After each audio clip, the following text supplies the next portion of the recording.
SSTV news కు స్వాగతం. ముందుగా ఎస్ఎస్టీవీ వీక్షకులకు సంక్రాంతి శుభాకాంక్షలు. సంక్రాంతి ముగ్గులతో గ్రామాల్లో సందడి వచ్చేసింది. పల్నాడులో రాజకీయ పార్టీలు, స్వచ్ఛంద సంస్థలు, వ్యాపార సంస్థల ఆధ్వర్యంలో రంగవల్లుల పోటీలు అంబరాన్నంటాయి. భోగి పండుగ పురస్కరించుకొని పల్నాడు జిల్లా చల్లగుండ్ల గ్రామంలో తెలుగుదేశం పార్టీ ఆధ్వర్యంలో సంక్రాంతి ముగ్గుల పోటీలు ఘనంగా నిర్వహించారు.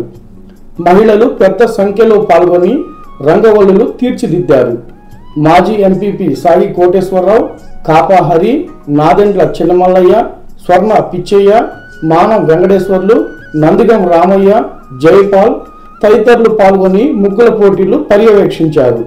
ముగ్గుల పోటీల్లో ప్రథమ బహుమతిని స్వర్ణ లక్ష్మి, ద్వితీయ బహుమతి సాన అరుణ, తృతీయ బహుమతి దావులూరి అన్నపూర్ణ, నాలుగో బహుమతిని స్వర్ణ పార్వతి సాధించారు. పాల్గొన్న వాళ్ళందరికీ ప్రోత్సాహక బహుమతులను పంపిణీ చేశారు.